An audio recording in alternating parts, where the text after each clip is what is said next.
के जो 29 functional element जो है जी लाइब्रेरी से लेकर सारी चीजें जो व्यवस्थाएं जो होनी चाहिए एक पंचायत में जी उसे मैं पहले मजबूत करूं और जिस दिन वो सारे 29 फंक्शनल एलिमेंट अगर प्रूफ हो गए तो आप देखिए कि जर्मनी का गांव और इंडिया के गांव तो आप मैंने कंपैरेटिव पॉलिटिक्स में पढ़ा है जर्मनी के भी पॉलिसीज को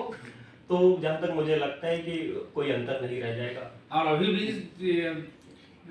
संजीव जी बहुत सारे सांसद लोग गांव को गोद ले रहे हैं और गांव को विकसित भी कर रहे हैं। जी जी बहुत सारे तो अभी मैं आप सोशल मीडिया पे भी देख रहे होंगे कि एक राजस्थान का एक गांव है जो कि काफी डेवलप्ड है। जी जी अच्छा, मैं अब आगे बढ़ता हूं और सिद्धार्थ जी मैं आपसे अब मुखातिब हो रहा हूं, ठीक है। और मेरा आपसे यह प्रश्न है कि विकसित भारत 2047 की कल्पना में आप युवाओं की सबसे बड़ी जिम्मेदारी क्या मानते हैं? जैसे हमारे प्राइम मिनिस्टर मोदी जी का संकल्प है 2047 तक जो है भारत को विकसित भारत बनाना। सर, विकसित भारत 2047 की कल्पना में तो जितने भी युवा हैं जी सभी को अपने अपने तरफ से जितने भी ज़्यादा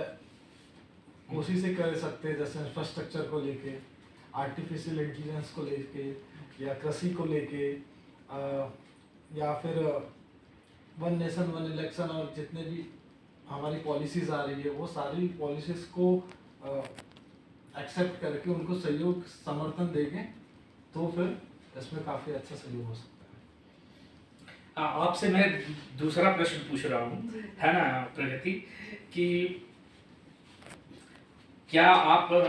जो है विधानसभा में बालाघाट की किसी विशेष समस्या जैसे कि या कोई विशेषता जैसे वन खनिज या शिक्षा पर कोई बात रखी?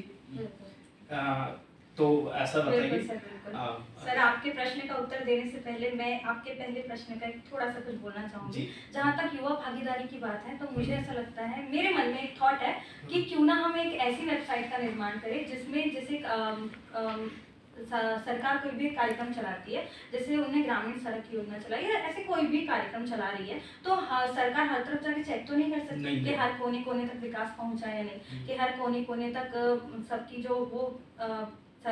योजना का उद्देश्य था उसका लाभ सब तक पहुंचा या नहीं पहुंचा। तो उसके लिए मुझे ऐसा लगता है कि युवा तो हर तरफ है, हमारा देश तो युवाओं का देश है, तो हमें ऐसी कोई वेबसाइट लॉन्च करनी चाहिए सरकार को जिसमें क्या हो कि यदि वाराणसी के किसी छोटे गांव में कुछ योजना आई है और उसका कार्य हो गया है तो वो कार्य कैसा रहा, वो कार्य किस प्रकार संचालित हो रहा है, उसमें क्या अच्छे कार्य कर सकते हैं। और जैसे सड़कें हैं, मान के चलिए उदाहरण है, तो वहाँ पे यदि कुछ गड्ढे हैं तो उसकी भरपाई के लिए जैसे कि सरकार तक हर बात शायद ही पहुँच पाती, मुझे ऐसा लगता है उसके लिए नागरिकों की जागरूकता बहुत इंपॉर्टेंट है और सबसे इम्पोर्टेंट युवाओं की। क्या है कि अभी गवर्नमेंट ने सीपी ग्राम यूज किया है, लॉन्च किया है, तो अगर कोई भी शिकायत हो तो आप सीपी ग्राम में भी कर सकते हैं। और जैसे कि मुख्यमंत्री